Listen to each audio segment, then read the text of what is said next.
So imagine a world where retirement plans are not just a piece of paper, but a dynamic tool to adapt to your needs. Today, we are stepping into the realm of immediate annuities in India.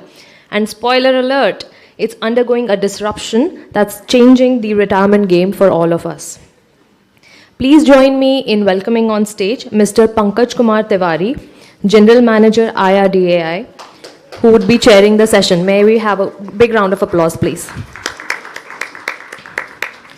He is a fellow member of IFOA and IAI and the Insurance Institute of India with more than 30 years of experience in pricing and valuation aspects of life, general and health insurance. I would also like to invite Mr. Manish Ramchandra Dimble, Vice President, Future Generali India Life Insurance Company Limited, as the guest speaker for this session. May we have a round of applause, please. He is a qualified actuarial professional with background in finance and engineering, with a total 30 years of industry experience, in which 21 years is in actuarial life and 9 years is in the capital markets. May we have a round of applause, please. So, thank you. I would like to speak from there. Sure. Senior people are sitting here. It will look nice if you speak from sitting. Thank you. So, good afternoon to all of you. Just now we discussed about NPS, and now we are going to discuss that once you retire, what you are going to do. So I just would like to give you some data from a recently published report of United Nations. As on July 23, the total population of the country was 140 crore. Out of that, 10% people, that is 14.9 crore, were above age 60. As per UN report, by 2036, this population will increase to 15%, that is 22.7 crore. And by 2050, it will become 20%, that is 37.7 crore in India. So it is clear that in the future, India is having a lot of people who are above 60. And incidentally, because I work with the health department, because of medical advancement, we are seeing a lot of longevity. People are living longer. And when people are living longer, they are also becoming ill. So, immediate annuity is an instrument in which they are having the arrangement to get the annuity in the way chosen by them. In my opinion, and anyway speaker will come and he will discuss, immediate annuity alone will not give the solution to people above 60. We need to have more solution on health side which are able to complement the health of senior citizen also. As you may be aware, government has already started covering a lot of people below poverty line. Government also want to, and you will be surprised, sorry for being digressing from the topic, but you may be knowing that there are 40 crore people in this country who do not have any health cover. What to talk about annuity? They don't have any health cover, and when they go to the hospital for any surgery, they have to either sell their land, they have to either sell whatever they have to get treated. So immediate annuity is one of the tools which helps us, but it helps to people who are working, who are salaried class people, or who have the money to provide for, as we have seen the NPS. We also have to think about the people who do not have much income during their working time or have uneven income. How to provide for them? So with this introduction, I request Mr. Manish to please start his speech. You want to introduce him? Please.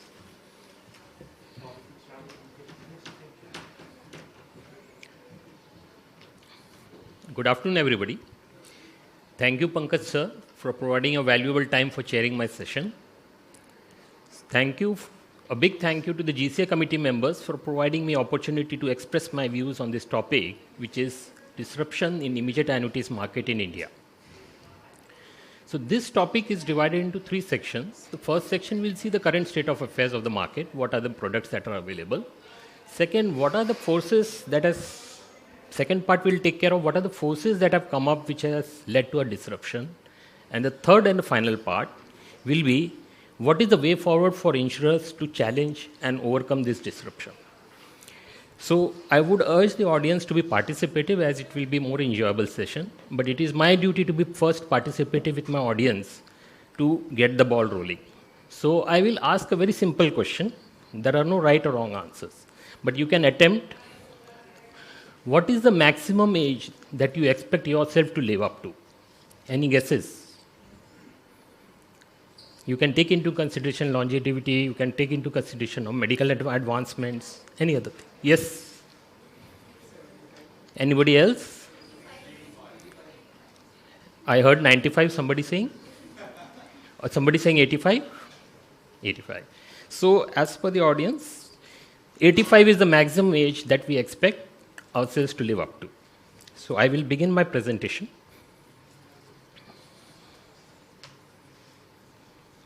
So as I said, in the first part, we'll look at what are the products available in the current market. I will quickly go through it because we'll spend more time in the disruption and the challenges and how to overcome that.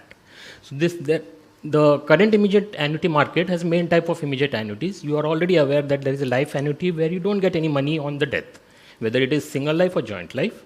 Second part is with return of purchase price, you get the money back on the death. Then it is divided into single and joint life, and there are fixed annuity with no increases. There are annuity with simple increases or compound increases. Then there is a guarantee period. No matter you die or you survive, you will get annuity for at least that number of years. And joint life, there is a 50% annuity to secondary annuitant and 100% annuity to secondary annuitant. Simple compound increase. Similarly with ROP, there is single life, joint life, 50% to 100% ROP. These are the variants the insurers have come up with.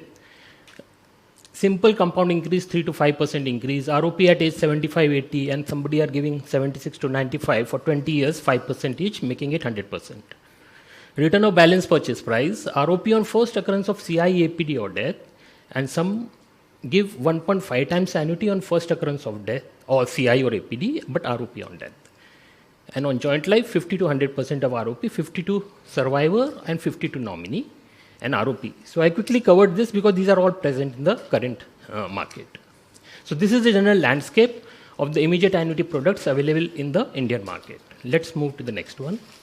So quickly we'll compare the different type of annuities, life annuities versus with ROP. So they are not popular because people believe early death will lead to loss of purchase price and there is no provision of inheritance. So whatever they have earned over their life will be lost if sudden death happens, which may happen because of accident. It may be happening in car crash or plane crash.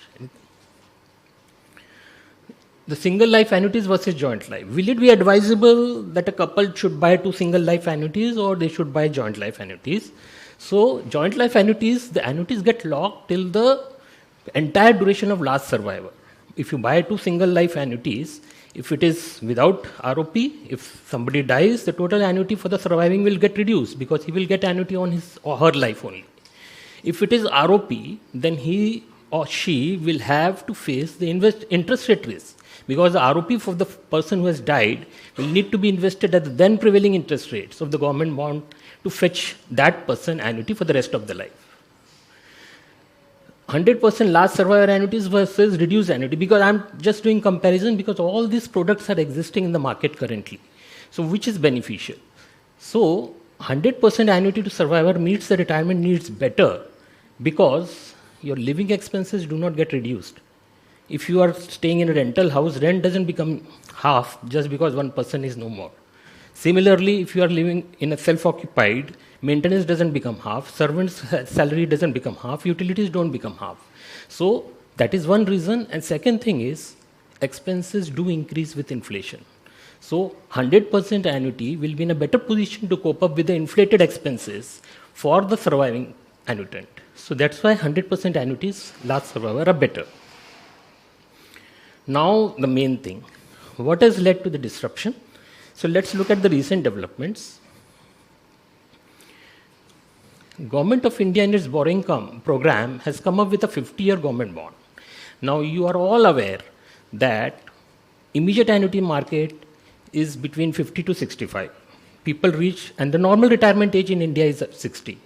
Or somebody buying 60 is anyway going to get the stream of income up to 110 if it is a 50-year bond. So prospective annuitants can receive income even much after attaining the age of 100. The couple can invest in joint life account whereby the last survivor continues to get the income which is much higher than last survivor annuities. This is important because last survivor annuities is for a longer period because it is for the annuity gets locked for the entire duration of the last survivor, so you get less amount, but which is not the case in case you subscribe to the government bond through a joint life account. You continue to get the same interest rates. Annuitant have the option to invest directly. This is a government initiative. Government wants retail participation to go up in government securities. So RBI has played a pivotal role and they have given a platform where people can directly open the account and they can get superior returns. So when I say superior, it is better than immediate annuities, which are prevalent here, and with nil cost. There are no costs associated with it. In shares, you end up paying demat charges. There are no charges, nil cost. Absolutely. So now let's look at it. How do these compare with the direct investment in government bonds? Now we all know joint life annuities where we don't get anything on death will give you better, more higher amount compared to ROPs. So I've just taken whoever is giving the higher amount, I compared with RBI government bond 50-year basically. So insurers are offering returns equal to lower than 7.46. When the 50-year bond was offered on 3rd of November, the first time, it was issued at a yield of 7.46. So I just compared and found that, forget about ROP, I am not interested in ROP. If you don't pay me the death, don't pay me any money on the death of me or my spouse, what is the return you are giving? So it is still lower than 7.46. But if I subscribe to a RBI government bond through that and through joint account, not only if a couple dies in a plane crash, the nominee will get the money. So it is superior compared to the returns as well as it is getting you ROP. So that's why it becomes inferior. Now, till now we dealt about this. Your RBI bonds are giving you good amount, quantum wise. And actuaries say, we will pay you annuities till you survive. So government bond is giving you up to 50 years. After that, what will happen? But actually says, we will give you till you survive. So let's look at it. Now we shift our focus from the quantum till what period I'm going to get. Let's look at that element also, right? So even if a person who is normally retiring at the age of 60 subscribes to 50-year government bond and survives throughout that 50-year, he ends up becoming of age 110. What happens after 110? Income stops, but principal gets redeemed. So he will get 100 rupees. Anyway, what he was getting earlier, 7.46 out of 100. So 100 upon 7.46 will fetch him another income for 13 years. So 110 plus 13 makes 123. And the spouse, if she is 5 years younger, so she will continue to get income up to 118. Now we are all knowing ILM tables are up to 120. So will it worth investing in immediate annuity, joint life annuity without ROP, with ROP compared to this? Because you are anyway protected up to 118 or 123 depending on your case. So that's why this is the disruption. Because you are getting things at a cheaper cost and far better returns, but you are also protected up to a higher age of 123 or 118. Another thing is, just till now we discussed about flat annuity. We said, okay, 7.46 is flat or my annuity is flat. Some insurers will say, we will give you increasing annuity. What is the harm? You're inflation protected. So there are schemes which are providing you 3% simple increase. There are schemes which are providing you 3% to 5% compound increase. We had a look at that as well. Comparison of joint life with 3% in simple increase. What we found, I will show in the next slide. What I did, First, whatever the interest rate you are getting in the form of coupon, even if it attracts 0% investment return, I just took a cumulative sum because it will lie as if it is not earning anything else. So as I progress from 60 to older years, how much is that money coming to? So I found that the total annuity amount till age 94, that is 34 years, is lower than the total coupons on that. So you get into a gimmick that you are getting 3% increase, but why it is happening like that? Because you are starting with a lower annuity amount. Here the coupon is very high. So it will overcome the total amount with a very conservative estimate, worst estimate, not even best estimate, of 0% investment return after the age of 34 years. So in that case, it is something like I will forego RBI 50-year government bond yield so that I will feel protected after 94 years if I subscribe to that 3% increase. So it is something like losing something and waiting for getting the two birds in the bush, provided you reach to the bush and get those two birds, in the other sense, provided you survive to age 94 to gain that benefit. Same thing was coming in 3% compound increase, the only thing it was 32 years. Can you zoom on that, this screen? So this I've done. Yeah.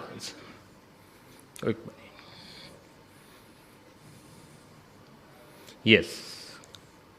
So this is the annuity amount. This is the cumulative. Sorry, this is the interest amount. This is the cumulative interest amount. This one, and this is the annuity amount, and that is the cumulative one. And it is after 34 years that is increasing. So this was the illustration basically which I wanted to show. Same thing for 3% simple increase and same thing for 3% compound increase. So even if you get into that you are going to get some inflation protected by 3% increase, you are still better off subscribing to the RBI government bond for the simple reason that it starts with a higher level of annuity, and the people who are giving you increase is starting with a lower level of annuity, and it will take at least 32 to 34 years to reach that, and that is with the worst assumption that your money is not earning any interest, because any incremental interest, any incremental amount, till that it is exceeding is not earning any interest. I am just taking a cumulative sum of that. No?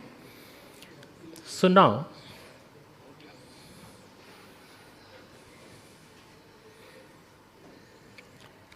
can you go to next slide? Yeah. So what is the way forward for insurers? So here, why this is happening? Any guesses? Why this is happening that we are not able to meet them? The only thing is, what are the assets backing immediate annuities? They are government bonds. So the insurer is also earning 7.46 and the retail investor is also earning 7.46. Can the insurer give 7.46? How will they cover their expenses? How will they cover the profits? They can't. So they have to take their expenses and profits and give you lower amount. So that is the reason for disruption, because here the retail investor means potential annuitant have got access to subscribe to government bonds, and that too of a longer duration of 50 years starting November 23. So that is giving you enough protection, and the insurers are also subscribing to that, but they need to take care of your expenses and profits in order to give you something less. Now how to face these challenges? Any guess on that? Only thing is, it's very simple. There is no rocket science, there is no complicated theory. Very simple thing is, people will come to you if you meet their retirement needs or you meet their needs. And second thing, equally important or more important, they should not be getting it elsewhere. These are the two principles to overcome this disruption. Why people should come to you if they get things outside? So what is the thing that we can meet their needs and they cannot go anywhere else other than direct insurers? Is there anything else? Let's look at it. Offer benefits which meet the requirements of the prospective annuitants and which they cannot procure from any entity other than direct insurer. So what is it? During the retirement phase, not only the living expenses is the requirement, there is another requirement which is protection from critical illness. So protection from critical illness is also required during retirement because age deteriorates the body and we will be saddled with some illness at some point of time. So now the thing is, now one can argue there are products in the market which are giving you ROP on CI, right? Now average annuity single premium when somebody is investing is 1 crore. But how an average critical illness, if you see from non-life insurers, will be around 25 lakh. If you get yourself treated in a better hospital, it may be 40 lakhs or something like that. So if insurer is offering, currently the products are offering that even if you get CI, I will return you the ROP. Returning you to ROP, suppose your cost was 25 lakhs. What you are going to do? You will thank them. You will take 25 lakhs, incur the expense of critical illness. What about the 75 lakhs? What has happened in this process? Your blocked yield is no longer there. Illnesses may happen 20 years down the line. By that time, the rates would have fallen. That 75 lakhs you have to invest at the then prevailing rate, to fetch you the annuity for the remaining period. So why to break the annuity which was locked at a decent rate when you made a decision to purchase annuity? That can be overcome by simple thing. No need to pay him entire ROP. Pay him the money which he requires by commuting the ROP and the annuity to that extent. So that will help us. Like they will also be sure that, okay, after that my annuity will get reduced, but I'm not vulnerable to investing it at a revised interest rate scenario. That is one. Second thing is, provide CI cover with the maximum age supported by reinsurers. Reinsurers also have limitations that they can provide up to certain age, maybe about 75 or something. But here the another thing is, reinsurers have reluctance in offering rate guarantees. Rate guarantees cannot go beyond 10 years. So what to do in that case? Okay, at least you can give 10 years rate guarantee for the first 10 years and subsequently the commutation can happen. And if one of the annuitant doesn't have any critical illness, then he doesn't have to incur that cost. So these two things need to be bundled. What is that? First is the living expenses through retirement income by purchasing of immediate annuity. And second thing is the other need, which is the protection against critical illness, should be bundled it. So in that case, a person subscribing to RBI government bond will not be able to get CI cover. He will have to come to insurer. But when you are bundling it, they will be attracted to that. We have talked enough about positive things about RBI government bond. Let's look at the other aspect. There is no such thing in the world which is only positive. Everything has got plus minus. Let's look at the negative aspects of RBI government bonds. RBI government bond, average ticket size, I said, for immediate annuity is 1 crore. But the face value of government bond is 5 crore. So when somebody is investing less than 5 crore, he is constituting an odd lot. Odd lot is associated with lack of liquidity. You need to compromise significantly for somebody to get an incentive for him to buy and you to sell. So exit from RBI government bond is not that easy that you think that whenever you get a critical illness, you can sell some portion of it because anyway you are having less than 5 crore. If it was a 5 crore annuity, it would have been sold easily. But anyway, that is not the average ticket size of the annuity. So you are already you are already constituting an odd lot, which is associated with lack of liquidity. So those things, if we are giving a commutation of ROP and annuity, those things are taken care. So that's why this is the way where we can face this challenge as an industry that immediate annuity faces as a disruption. And with that note, I am ending my presentation. Thank you for the patient hearing. Would love to have questions from you. Thank you, Mr. Manish. Any questions from the audience? Please. Give the mic.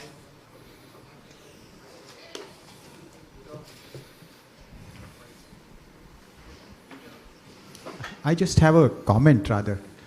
We have often struggled, rather never been successful in getting a speaker from RBI to the GCA. At least today we have an advocate of RBI. Thank you.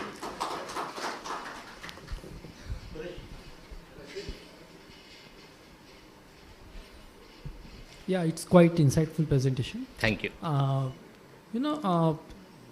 If you just see from annuitants' perspective, currently annuitants are facing a lot of challenges. For example, the returns, which we are talking about 7%, 8%. As we know that in the current environment, the inflation is very high. So, surviving only on these kind of annuities is actually very, very difficult.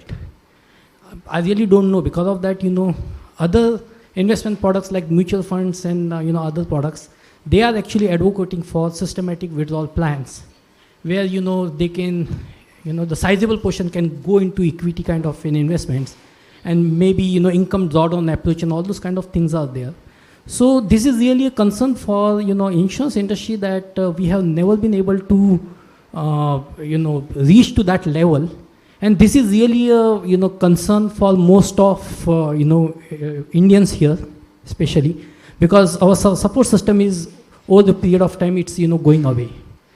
So I just want to understand from your end that one side we are struggling with the returns, and another side, just now you just mentioned that if we can give some kind of additional critical illness kind of a cover, it's a good idea, but already my annuity rates are not very, very competitive. And on top of that, if we ask annuitant to take a reduced level of annuity, how would we be able to attract the potential buyers? So this is my question. Good question. There are two parts I've shown in that slide. One thing is, without extra cost, can we give him the CI protection? So no money extra is getting deducted from him. But for example, if somebody buys at the age of 60, he contracts critical illness at the age of 80. So 80 to his next years of life, that commutation will happen. But 60 to 80 will continue to be there with the full level of annuity, and no extra money is asked. Now, there are people who provide for critical illness separately compared to what they have in their mind when they came to purchase immediate annuities. So they have another corpus built over there. So in that case, they will be willing to pay the second option which I mentioned, that a rider one, because there they will have to pay slightly more. But the only issue is the rate guaranteed cannot go beyond 15 years. It is up to 10 years right now, but it can stretch to 15 years because reinsurers know better than us what are the limitations for that. So there is a rate guarantee challenge over there. But if they are providing it elsewhere, they will go to the rider route. And if they are not providing for that, they will go for the commutation route. But here, very important thing is, insurers should not be greedy to have a surrender charge imposed, because this is not a selection event. Critical illness is not a selection event. You can find out in many brochures that we can provide you surrender value by discounting it at a rate higher than whatever is prevailing over there. So in that case, they anyway get the smaller amount. This is not a selection issue. So they can say that it is getting commuted, but you are not being penalized. So they are protected if at all they get critical illness. And if they manage to leave the world without critical illness, they are not being charged on that. So that is the answer. Thank you. We are running out of time. I've been already told. So I won't be able to take any further question. So, but just we conclude one thing which is very, very important, because a lot of young people sitting in this crowd, that retirement provision is one of the important provisions. And another thing is, when you are going to choose the type of annuity, you have to be very, very careful. That if you are choosing a life annuity, and after 3 months, annuitant is dying, you are not going to get anything. So greediness on the part of investor also has to be avoided. So it is always better, what Mr. Suresh has said, it varies from person to person. For person X, 50,000 rupees is a very big amount. For person Y, even 2 lakh is a less amount. So choice of annuities is very, very important for all the people, but we should take the message that now RBI is catching very fast. They are issuing 50-year bond, maybe they may issue 60-year bond, 70-year bond, increasing the yield. So all insurers have a lot of competition with RBI. If they want their product to be competitive, they have to think out of the box. That is very, very important. So I conclude this session. Sir, you have any question? I conclude this session by saying a big thank you to all of the audience for their support, and Mr. Manish for the nice deliberation. Thank you. Thank you. Thank you. Thank you. May I please request Mr. Rohit Ajgaonkar to present the memento to the chair and the speaker, please. May we have a round of applause.